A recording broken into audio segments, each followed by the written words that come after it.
Bueno, pues yo creo que si te parece, podemos ir empezando.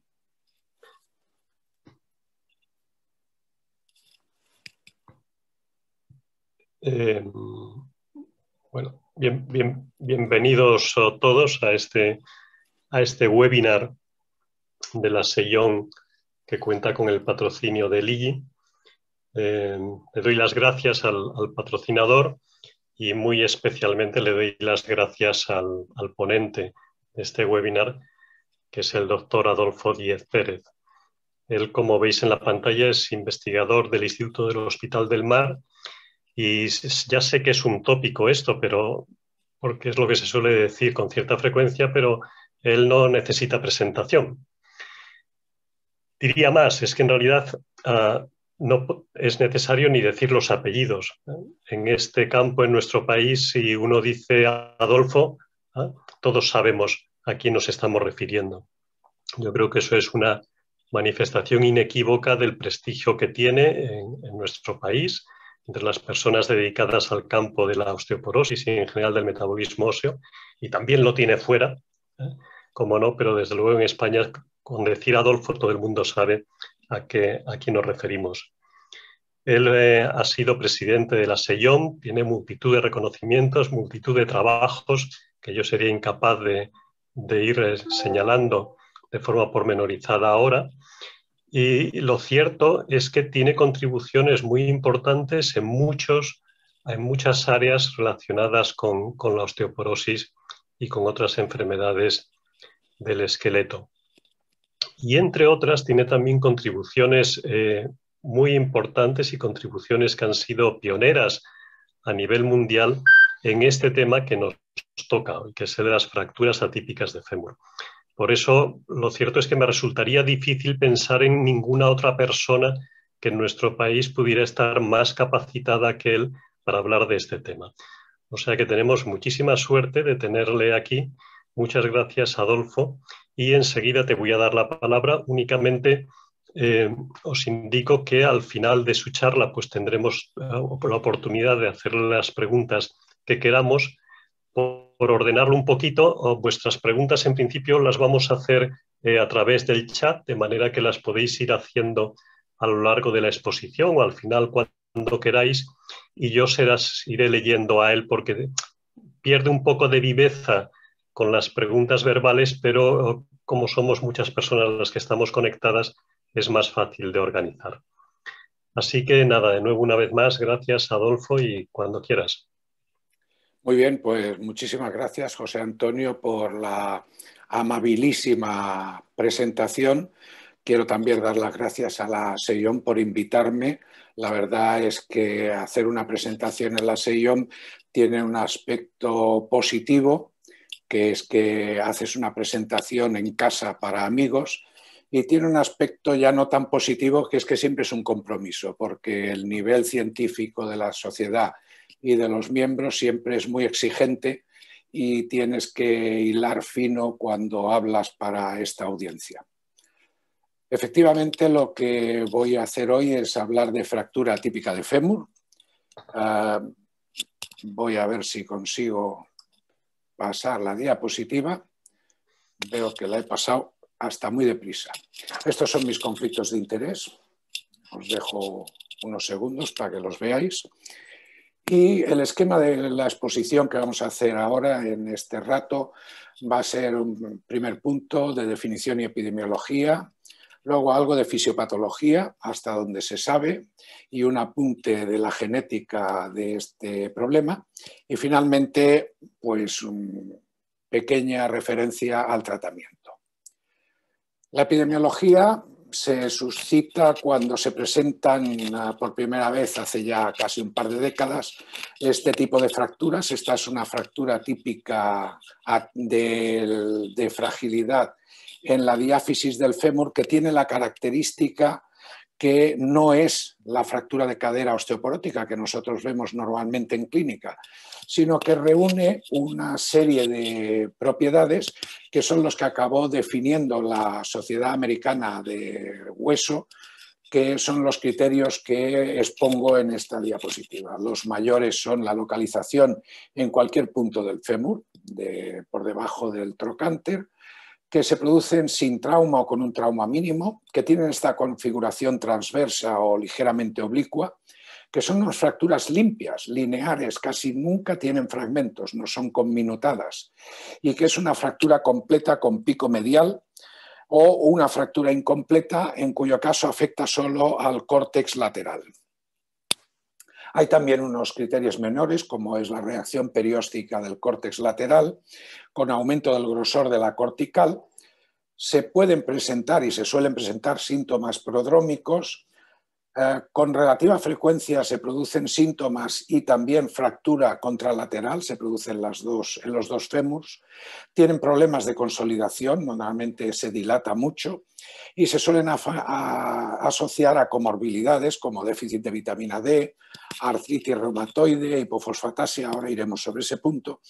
Y muy característicamente, y esto es lo que más nos importa como clínicos atendiendo pacientes con osteoporosis, al uso de fármacos, como son, por ejemplo, los bifosfonatos, los glucocorticoides o los inhibidores de la bomba de protones.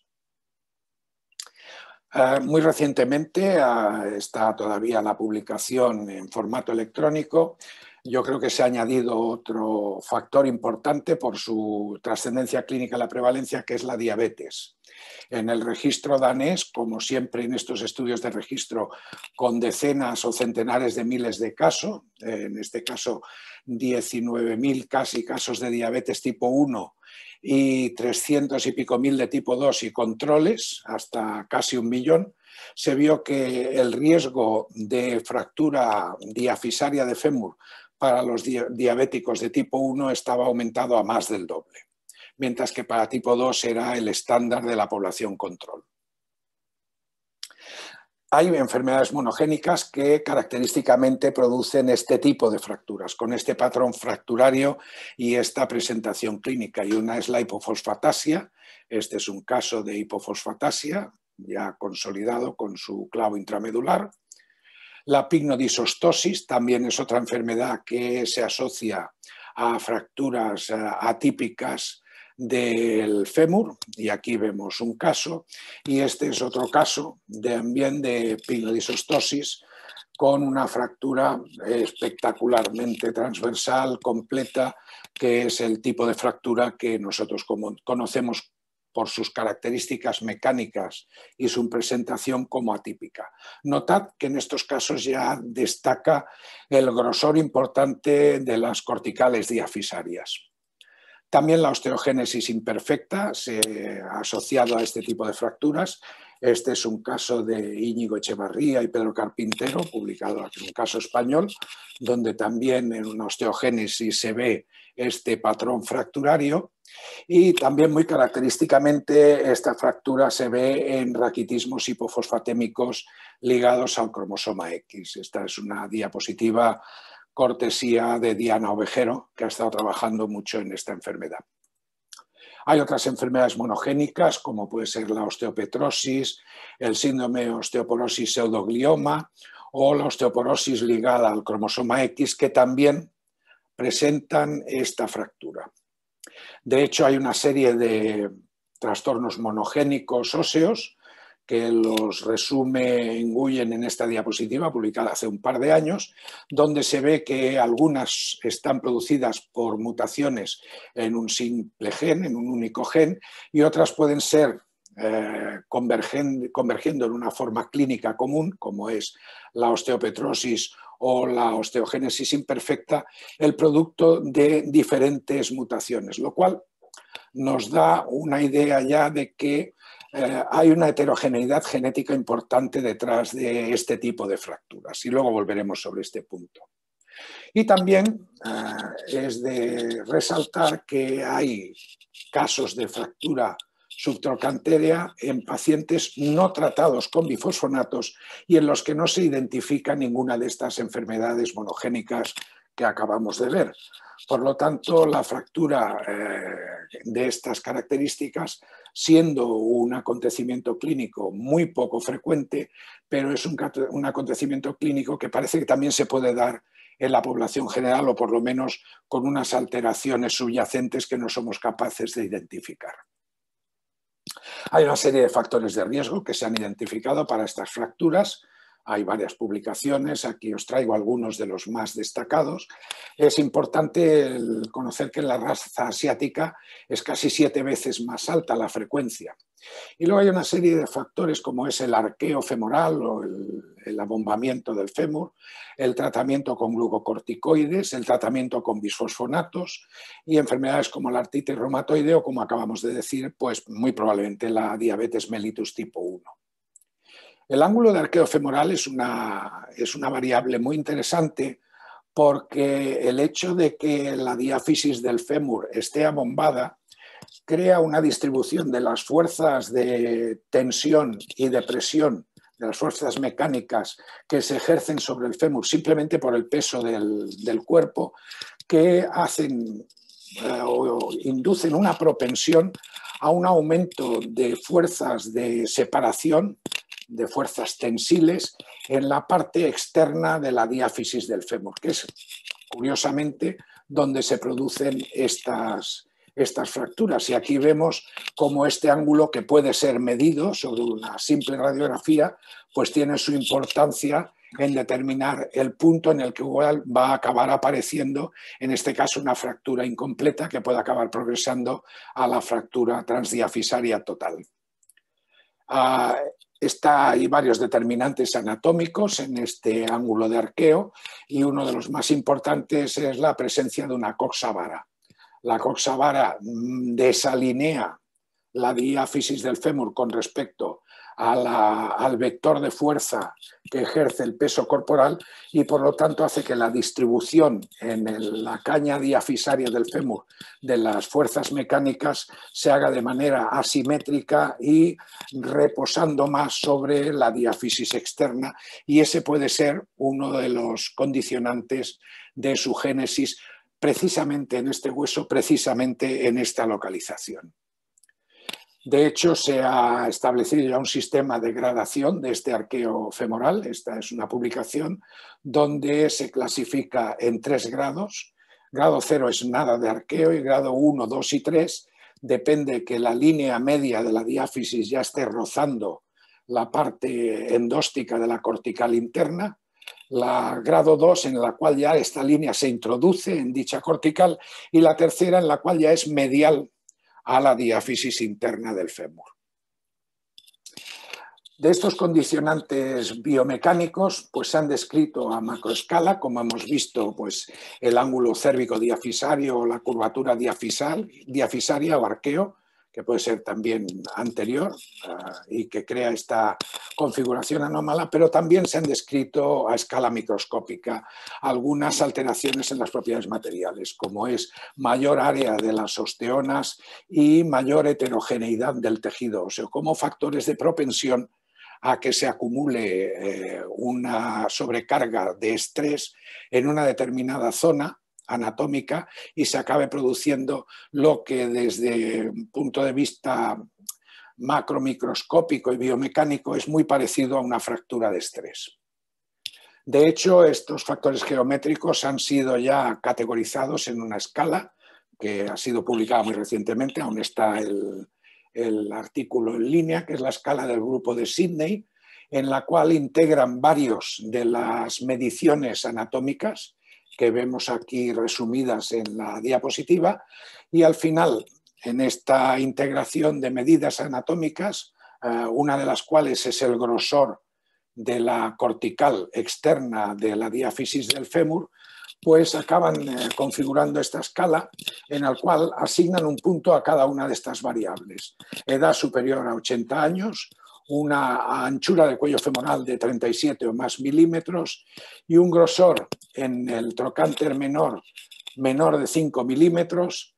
Cuando hay una puntuación igual o superior a 2, hay una posibilidad de que se acabe produciendo una fractura típica de fémur con una sensibilidad del 73% y una especificidad prácticamente del 70%, con un área bajo la curva de 0,77, que es un área ya bastante presentable para lo que podría ser un test diagnóstico de detección, sobre todo teniendo en cuenta que es un test caro y nada invasivo, absolutamente barato, quiero decir, y nada invasivo.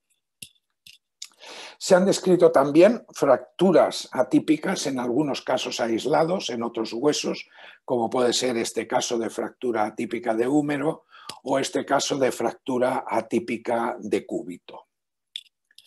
Desde luego, lo que sí parece ya claramente demostrado, y es probablemente uno de los puntos centrales del interés en esta fractura, es que la exposición a bifosfonatos está relacionada con la fractura atípica de fémur. Esto es uno de los primeros grandes trabajos de Abrahamsen, publicado ya hace casi 5 años, donde vemos que según van progresando los años de tratamiento, la incidencia acumulada de fracturas subtrocantéreas o diafisarias del fémur se van incrementando progresivamente a menos velocidad que las fracturas típicas, que son la línea azul, mientras que las otras, que son la discontinua en rojo, pero que de alguna forma indica que hay una relación temporal. Esto mismo se ha analizado en otras publicaciones. Aquí vemos este trabajo de hace un par de años, menos, donde se ve que para diferentes estratos de exposición, de menos de 2 hasta 10 o más años, se va produciendo un incremento progresivo en la incidencia de fracturas atípicas de fémur, que de todas maneras, cuando se ajusta por otras covariables, vemos que a partir del 7º, 8º año parece que se estabiliza, reconoce como una especie de meseta en el acúmulo de incidencias. Este es otro trabajo un poco más reciente, donde vemos la típica curva de Kaplan-Meier, y aquí vemos como, comparando una exposición a bifosfonatos de 3 años o menos en la línea azul, cuando los pacientes han estado tomando el fármaco durante 3 o más años, se produce una progresión en la probabilidad de permanecer libre de fracturas, de manera que cada vez hay más pacientes que acaban presentando esta fractura.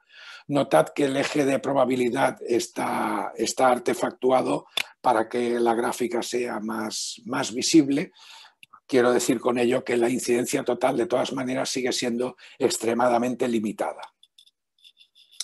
De todas maneras, el balance neto del tratamiento es indudablemente positivo.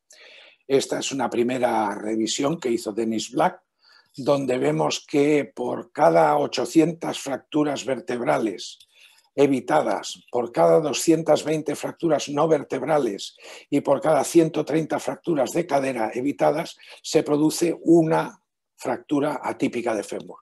Es decir, que la relación entre riesgo y beneficio está extremadamente decantada hacia el beneficio. Es decir, cuando a un paciente le sometemos a ese riesgo, a cambio le ofrecemos una posibilidad de beneficio extremadamente superior. Esto también se ha calculado, este es otro trabajo del propio Black, un año más tarde, de la base de pacientes del Kaiser permanente en Estados Unidos, donde vemos que para pacientes de raza blanca, por cada 149 fracturas de fémur prevenidas, se puede relacionar que se han inducido 2. Y esa ratio, como ya veíamos antes, pues no es tan positiva para los pacientes de raza asiática, donde la proporción beneficio-riesgo es de 91 a 8. También se ha analizado para denosumab, que es el otro fármaco que ha presentado fracturas atípicas de fémur, y en esta publicación también del año pasado, de Serge Ferrari y otros, basada en la prolongación a 10 años del estudio pivotal del fármaco del Freedom, se vio que las fracturas evitadas por cada 100.000 sujetos años fueron 1.400 en términos de fracturas clínicas, casi 1.200 en términos de fracturas osteoporóticas mayores, cerca de 1.000 vertebrales y 1.400 no vertebrales. En todo ese saco de beneficios se tiene que contraponer con 5 fracturas atípicas de fémur observadas en esta cohorte del ensayo clínico. También sabemos que la interrupción del tratamiento reduce el riesgo de fracturas atípicas.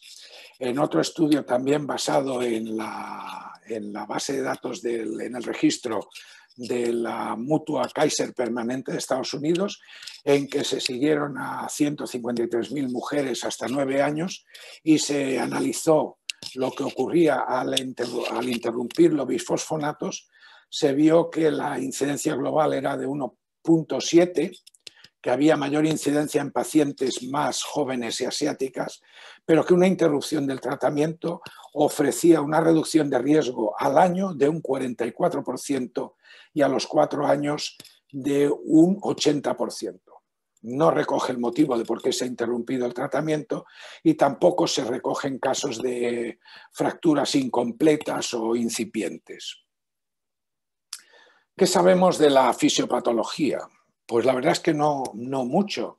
Hay descripciones de histomorfometría. Esta es una primera biopsia que tomó el grupo de Leiden. Es una toma histomorfométrica, un análisis histomorfométrico donde vemos las tinciones clásicas de histomorfometría en el centro de la diapo. Y esta era una mujer de 76 años que se le hizo la biopsia y que tenía una formación ósea normal y que lo que tenía era un aumento en la superficie de erosión, es decir, en la superficie que habían andado recortando los osteoclastos, y también un aumento en el número de estos osteoclastos.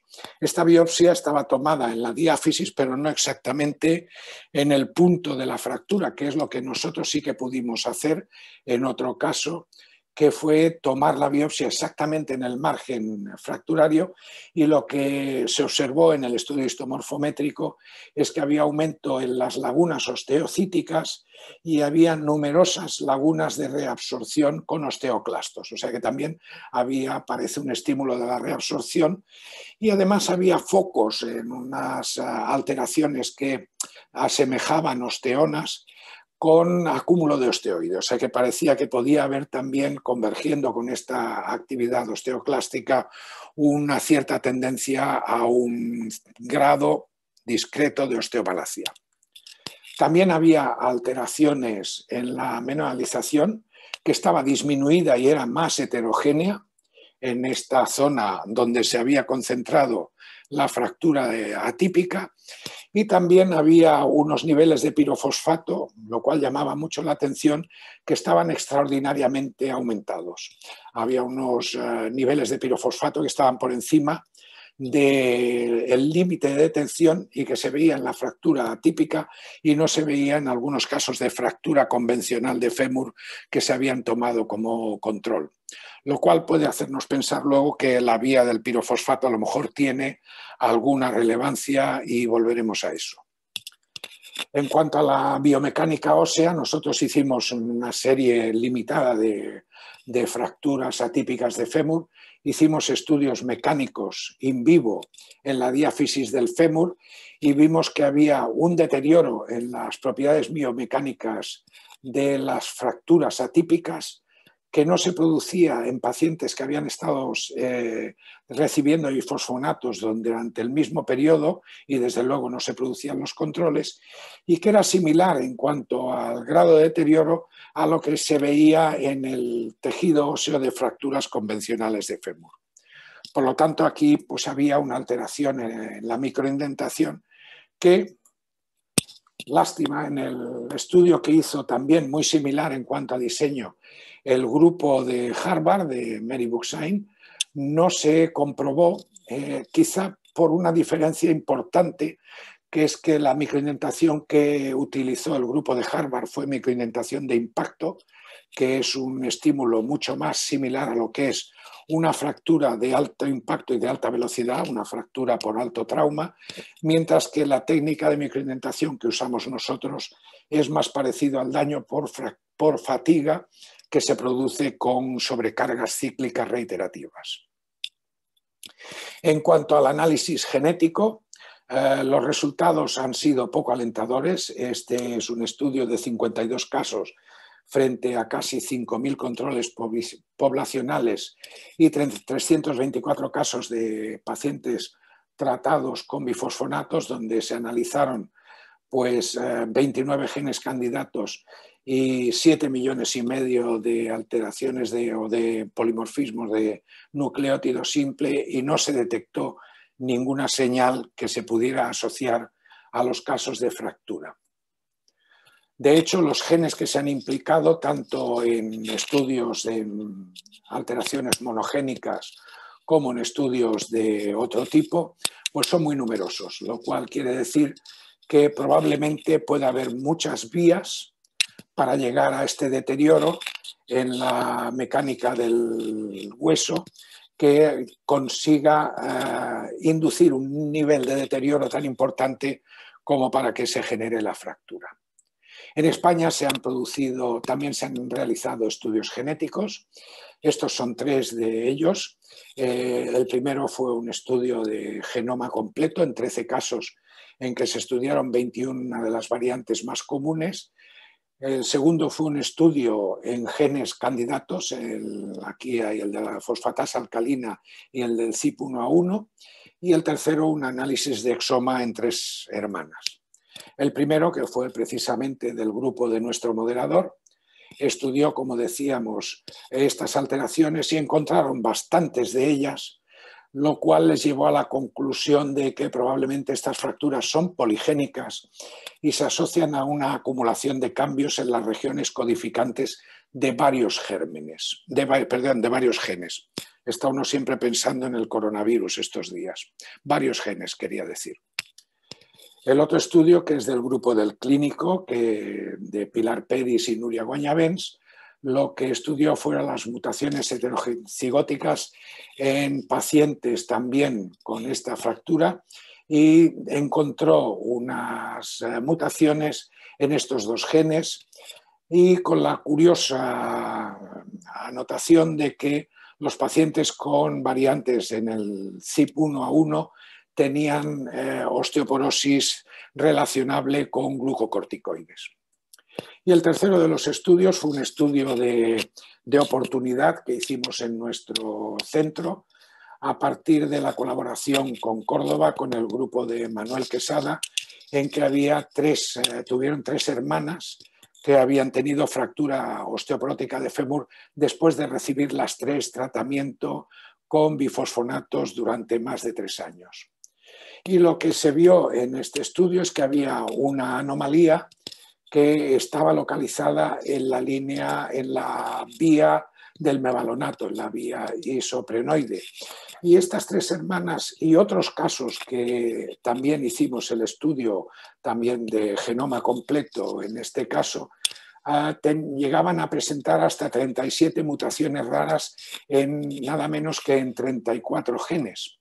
Y nosotros lo que vimos es una alteración a esta altura en la geranil pirofosfato sintasa, que es una enzima ya bastante corriente abajo en esta vía, pero que tiene algunas trascendencias desde el punto de vista fisiopatológico. Aquí es donde nosotros vimos la alteración, pero también hubo otras alteraciones más próximas al comienzo de la vía fisiopatogénica esta.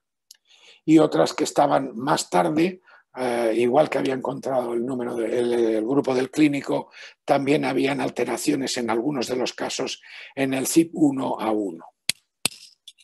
Se hizo un estudio funcional de la alteración esa en la GGPS, que es el gen que codifica la enzima de la geranil pirofosfato sintasa, y se vio que había una reducción en la actividad enzimática con reducción en la oligomerización del enzima, que había en cuanto a la actividad osteoblástica una fuerte reducción en la mineralización y en la expresión de osteocalcina, Osterix y RAN ligando, lo cual podría de alguna forma ligar con el problema de mineralización que habíamos visto en la biopsia del caso en el que se había tomado la muestra justo en la línea de fractura, y que los osteoclastos tenían menor actividad reabsortiva, lo cual podía evocar quizá un aumento compensatorio en el número de osteoclastos y en el número de superficies erosionadas, que no en la profundidad de la laguna de reabsorción. De todas maneras, lo único que nos fastidió en este estudio funcional es que precisamente la paciente en la cual nosotros tomamos esta biopsia no tenía la mutación en el GGPS1. De hecho, también se han descrito, en un escalón más, alteraciones en numerosas proteínas mutadas en los casos de fractura osteoporótica de fémur.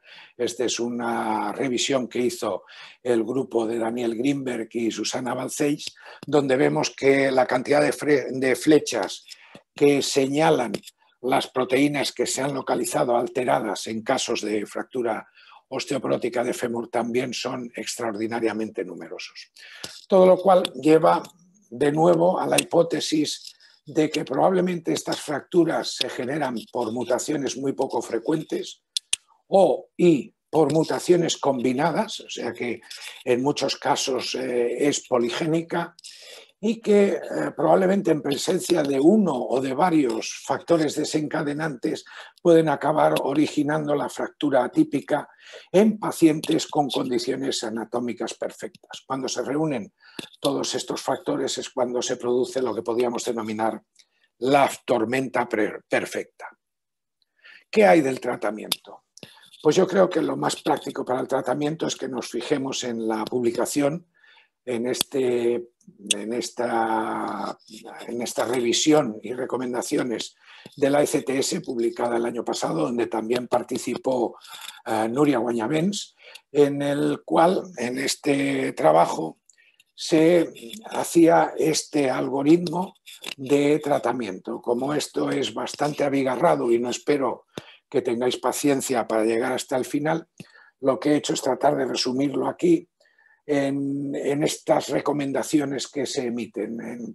En el caso de alto riesgo de fractura, es decir, cuando hay una fractura unilateral o no operada, se recomienda teriparatide durante 2 años. Cuando es bilateral o se ha operado, también teriparatide durante 2 años. Y cuando el riesgo ya no es tan acusado, es decir, cuando no se ha operado o cuando se opera y pretendemos acelerar la consolidación, también se puede recomendar teriparatide, aunque en ciclos más cortos. Cuando hay contraindicaciones al teriparatide, se puede considerar romosozumab como otro anabólico, SERMs, terapia hormonal, tibolona, calcitonina, es decir, un poquito la impresión que da es aquello de sálvese el que pueda, ¿no? Y desde luego, después que se ha dado el ciclo de teriparatida, hay que hacer terapia secuencial continuando con un antirreabsortivo. Se ha estudiado la respuesta a teriparatida en estos pacientes transbifosfonatos. En general, la respuesta en términos de incremento de densidad mineral ósea es buena, pero en términos de rendimiento antifracturario, probablemente porque es un acontecimiento escaso y no hay nunca suficiente poder estadístico para detectar una señal que en todo caso no es muy llamativa, pues no se puede certificar que sea un tratamiento de una eficacia totalmente incontestable. Y lo que sí parece que hay datos que sugieren que a los 6 meses puede haber una mejoría en el sentido de una cierta aceleración en la consolidación de la fractura, que como ya decíamos, una de las características que reúne es que tiene una consolidación bastante lenta. Estos son casos anecdóticos, la verdad es que en la literatura hay bastantes casos publicados, pero al final la recomendación acaba siendo se acaba basando en un grado de evidencia no tremendamente consistente. Aquí vemos los resultados de esta fractura que no consolidaba, pero ya digo, este es un caso puramente anecdótico.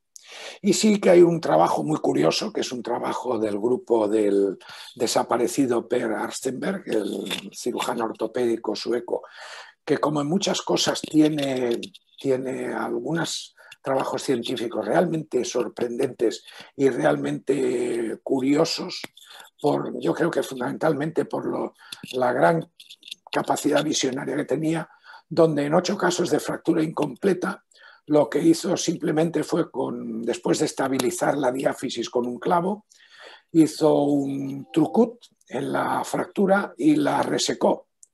Resecó un cilindro donde se llevó toda la zona, dijéramos, por decirlo de alguna manera, enferma, y lo que observó es que todos los pacientes se recuperaron. Ahí queda ese hallazgo para curiosidad y probablemente, pues quizá en algún momento para futura investigación. Con todo eso, las conclusiones a las que podemos llegar es que la fractura atípica de fémur es una entidad muy infrecuente, que está relacionada en nuestra clínica de osteoporosis con la exposición acumulada a bisfosfonatos y también a algún otro fármaco. Se ha descrito en asociación a denosumab y también, curiosamente, a romo, que hay unas alteraciones geométricas predisponentes, que su etiología puede ser monogénica o poligénica compleja y que el tratamiento con teriparatida probablemente es la solución terapéutica que nosotros podamos llevar a cabo. Nada más, muchas gracias. Esta es una foto de mi hospital donde podéis ver, estamos bastante cerquita de la playa y nos podemos suministrar bastante vitamina D siempre que nos protejamos de las quemaduras. Muchas gracias por vuestra atención. Muchas gracias. Gracias, Adolfo, por esta excelente presentación que demuestra que la SION hizo una buena elección con el ponente para dar esta charla. Tenemos ahora un turno de preguntas. Hay unas cuantas ya. Si os parece, las voy a intentar ordenar con una primera parte en las que se refieren a la etiopatogenia y la epidemiología de las fracturas atípicas y después a una parte posterior con las preguntas que se refieren al tratamiento. En relación con las preguntas respecto a la patogenia, una de ellas plantea que hay más relación entre la duración del tratamiento y la frecuencia de las fracturas atípicas o tienen más relación con la potencia del antirresortivo utilizado. Bien, se han descrito con varios antirreabsortivos y con varios bifosfonatos, desde luego. Lo que ocurre aquí es que esa pregunta es difícil de contestar de manera contundente porque lógicamente hay muchas más fracturas descritas en los antirreabsortivos que se han utilizado más y eso traducido al castellano es en el alendronato. También con el zoledrónico, también con otros bifosfonatos orales, también con denosumab se han descrito, pero claro, en estos casos la casuística es más escasa. En los estudios de registro donde se pueden recoger centenares de miles de individuos y bastantes docenas o centenares de fracturas presuntamente atípicas, porque lo único que podemos saber de estos estudios es que se ha localizado la fractura en la diáfisis, pero no tienen radiología para certificar que es un caso genuino, es que sí que hay relación con el tiempo de exposición y, lógicamente, haciendo una extrapolación fisiopatológica plausible, pues probablemente también tenga relación con su potencia. Pero yo eso no lo sé contestar con certeza. Un poco en línea con esto, ¿sabes si los pacientes que reciben bisfosfonatos potentes, por ejemplo, zoledrónico, en relación con tumores y que reciben dosis muy, muy altas, ¿se han descrito en ellos fracturas atípicas? Sí, se han descrito fracturas atípicas en las cuales siempre, pues cuando se describen, se trata de separar esa fractura atípica de lo que sería una fractura metastásica, que es una función a veces no tan extremadamente fácil. Pero se han descrito, lo que pasa es que donde los estudios se han concentrado mucho es en los casos de osteoporosis, que es donde la fractura de alguna forma interfiere más en las decisiones clínicas. En el paciente oncológico, la fractura atípica se ha asumido como algo inevitable, inherente y asociado a la necesidad ineludible de hacer el tratamiento antitumoral. Por lo tanto, probablemente tampoco yo estoy tan al día de de la fractura atípica en oncología, pero desde luego probablemente es que se le ha prestado menos atención y estamos mucho más preocupados con la fractura como potencial efecto tóxico de nuestros tratamientos.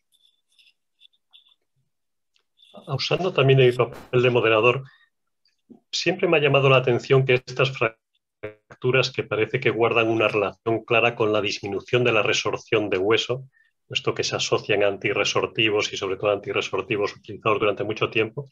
Sin embargo, nunca se ha demostrado con claridad que los pacientes que la sufren tengan un remodelado más suprimido que los que no la sufren, e incluso en varios estudios, incluido el nuestro, no se ve que haya un bloqueo excesivo de la resorción.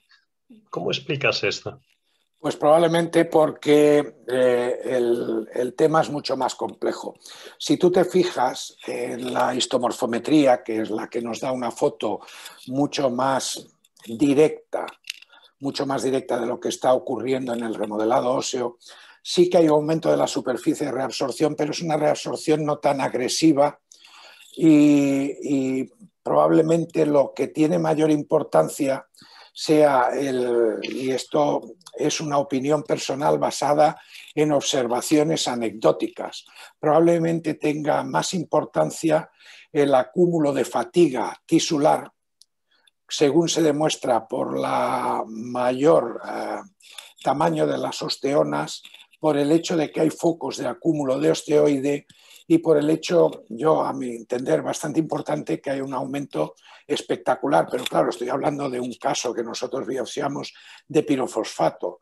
Entonces, todos ellos son factores que pueden, de alguna forma, deteriorar la competencia mecánica del hueso y hacer que en un hueso, y eso puede ser asociable al efecto farmacológico de los bifosfonatos, independiente de la depresión de la reabsorción, y que por lo tanto en una zona donde se produce una tensión de carga más importante, como es esta condicionante anatómico en la diáfisis externa del fémur, se acabe acumulando una carga cíclica que fatiga el hueso y acaba provocando esa fractura similar a una fractura de estrés. Muy bien. Otros de los asistentes plantean cómo se podrían ayudar a disminuir la aparición de estas fracturas a través de identificar pacientes en riesgo. Y una de las preguntas en este sentido es si cabría considerar el grosor de la cortical o el dolor en los muslos como elementos prodrómicos de las fracturas atípicas.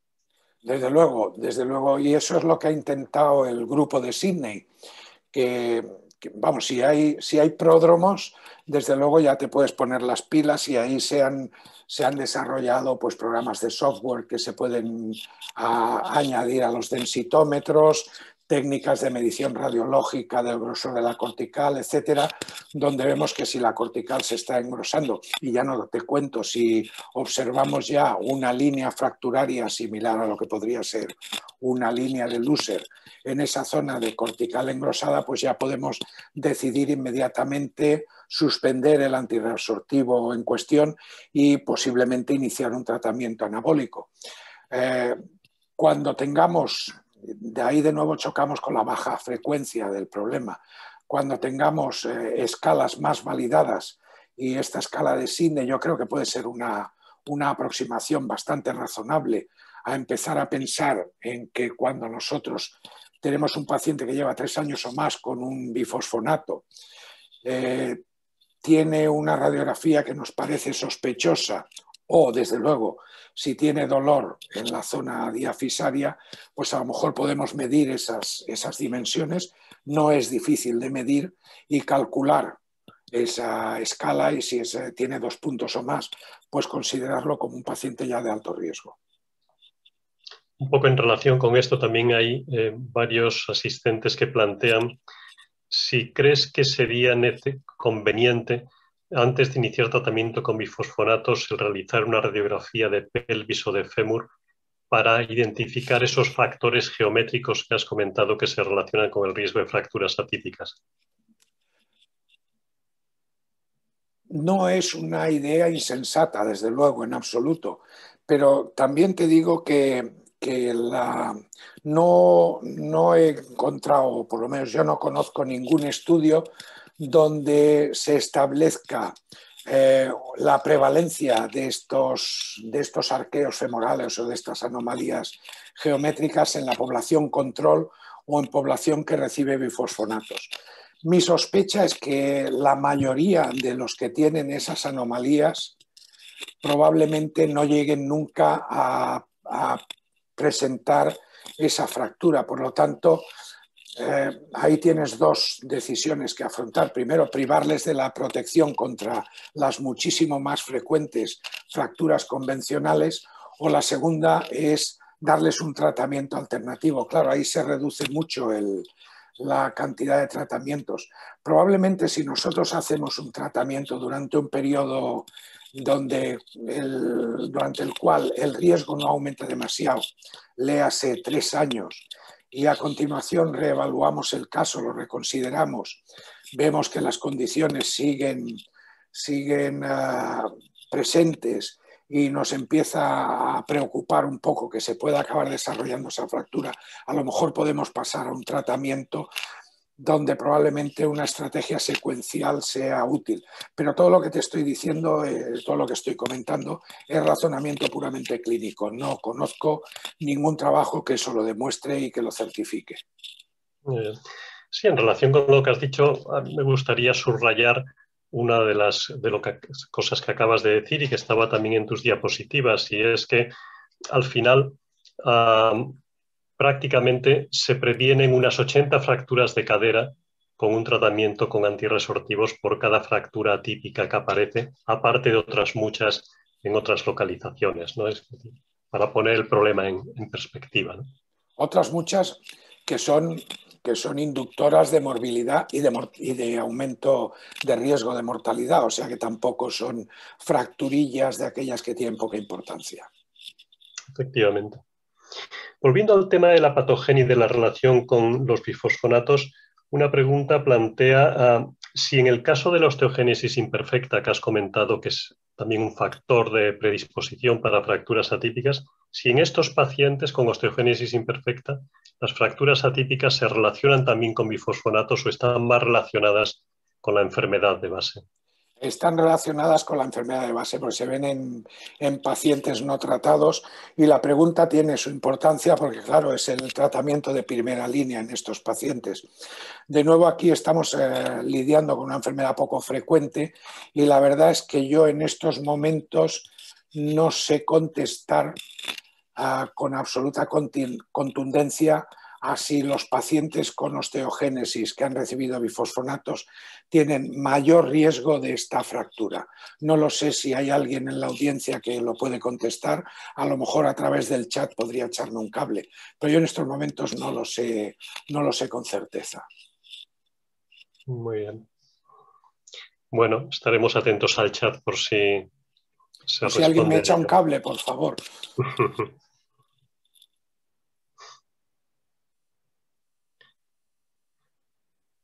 Bueno, ¿alguna cuestión respecto al tratamiento mientras esa eventual respuesta aparece?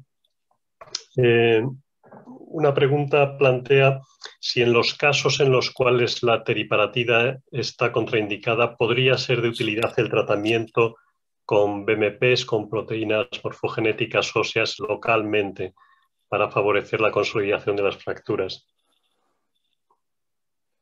Es una hipótesis, pero yo no conozco ningún ensayo que lo haya demostrado. Claro, si partes de ideas tan curiosas como el trabajo de los suecos, donde le hacen un agujero y quitan la zona fracturaria, pues esa es una buena hipótesis.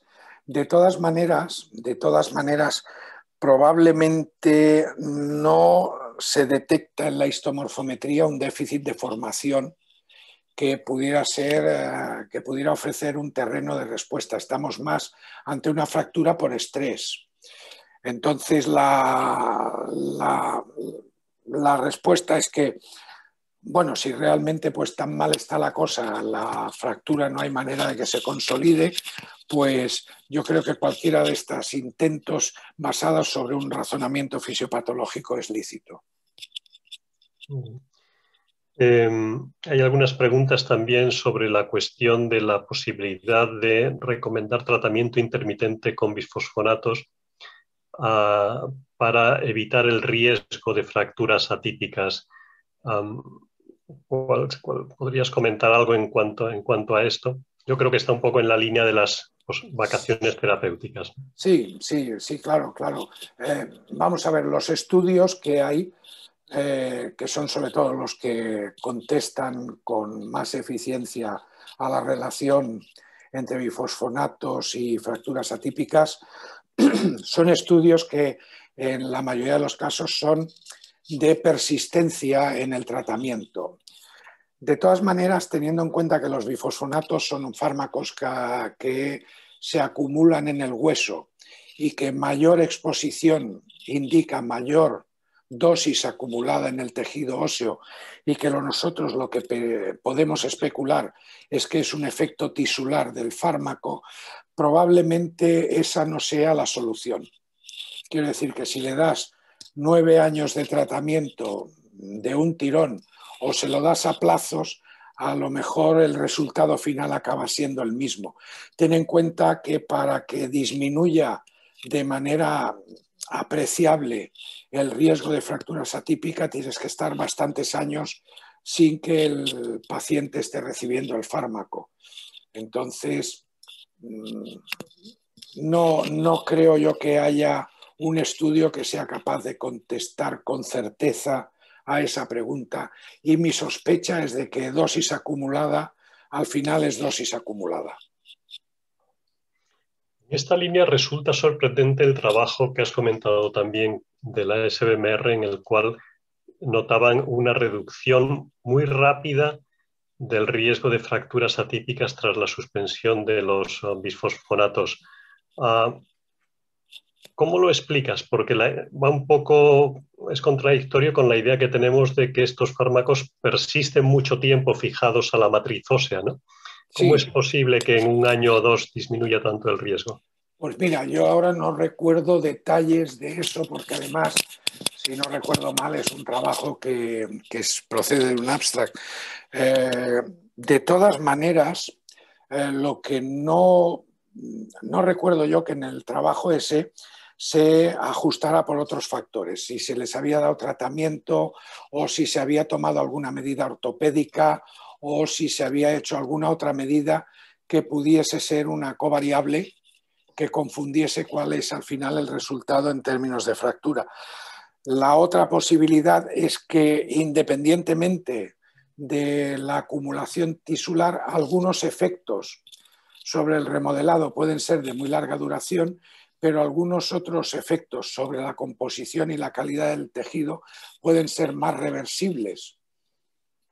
Es una especulación, yo no sé decir, porque desde luego es chocante. Claro, si nosotros estamos pensando que después de 3 dosis de zoledronato a lo mejor te queda bifosfonato para toda la vida, pues no vamos a pensar que la reversión de ese efecto deletéreo pueda ser tan rápido, pero esa es la observación que hay. Probablemente todo eso lo que nos hace reflexionar es que sabemos bastante poco de esta fractura. La doctora Pilar Peris ha salido en tu ayuda, ha Sí, respondido al mensaje y dice en el chat que en principio no se ha observado un aumento de fracturas atípicas en pacientes tratados con bifosfonatos por osteogénesis imperfecta. muchas gracias, Pilar. Yo esperaba que fueses tú una de las candidatas a contestar, porque ya sabemos que es una de tus áreas de trabajo. Y bueno, confirma lo que sospechaba, pero ahora ya pasa de sospecha a evidencia. Por lo tanto, yo creo que lo puedes incluir, señor moderador, en las conclusiones. Muy bien. Otra pregunta muy interesante y que plantea un dilema al que nos enfrentamos en la práctica. Y es, vale, has dicho que después del tratamiento con teriparatida en estos pacientes se debe dar un antirresortivo, siguiendo la recomendación general de dar un antirresortivo después del tratamiento con un anabólico para mantener o incluso aumentar la masa ósea. Pero claro, quizás en estos pacientes da miedo de que puedan de nuevo retomar un riesgo alto de fractura. ¿Cómo lo enfrentamos? ¿Qué pauta recomendarías? ¿Durante cuánto tiempo? Hombre, si te fijas en las recomendaciones de la ECTS, cuando habla de todos esta lista de fármacos, pues evita cuidadosamente bifosfonatos y denosumab. Entonces se refiere a los SERMs, a la tibolona, a terapia hormonal sustitutiva. Claro, la respuesta más corta y más directa es haz lo que tu juicio clínico te dicte. Desde luego, si la fractura se ha producido con un bifosfonato, pues a lo mejor se lo puedes cambiar por otro más débil para quedarte un poquito más tranquilo. Si se ha producido con denosumab, pues no vuelvas a denosumab, etcétera. Pero todo eso ya entra dentro de lo que es el razonamiento clínico y desde luego, hagas lo que hagas, monitoriza de manera muy cercana al paciente para detectar síntomas prodrómicos y en ese caso, pues rápidamente reposiciónate. Sí, yo la verdad es que cuando me he enfrentado a esa situación he seguido más o menos la aproximación que has dicho. Eso sí, he mantenido los dedos cruzados también todo el tiempo, ¿no? Y los ojos abiertos como platos. Una situación difícil, sin duda. No sé si hay más preguntas. Yo creo que no las veo por aquí. Bueno, hay muchísima gente que te da las gracias y que te felicita por la charla. Y entonces yo creo que si no hay más preguntas, pues lo dejamos aquí, ¿eh? Yo creo que a todos nos ha servido para ponernos al día de esta situación, para tomar conciencia de que existe, a pesar de que es muy poco frecuente y que en todo caso no debe ser considerada un motivo para ser reticentes en tratar a los pacientes con osteoporosis que realmente necesitan tratamiento. Y también nos ha ilustrado sobre las cosas que no sabemos y que, bueno, quizás si te invitamos a dar un nuevo webinar dentro de un año o de 2 años, pues a lo mejor alguno de esos interrogantes se han resuelto. Dentro de un año o 2 años, probablemente de lo que pueda hablar sea de la influencia del coronavirus en la fractura típica de fémur, porque la cantidad de publicaciones que hay ahora sobre el COVID es impresionante. Hasta noviembre alguien había contado más de 87.000 trabajos publicados en unos cuantos meses. Si me permites, yo quisiera agradecer de nuevo a la sociedad la invitación. Quisiera agradecerte tu moderación, quisiera agradecer a los que han asistido por hacerlo y por sus preguntas y desde luego pues también quiero agradecer a quien ha apoyado a la sociedad para hacer estos webinars, pues que los facilite, porque es la única manera que tenemos de mantenernos activos con las medidas de distanciamiento. Muy bien, pues muchas gracias a todos y un aplauso virtual para ti. Muchas gracias.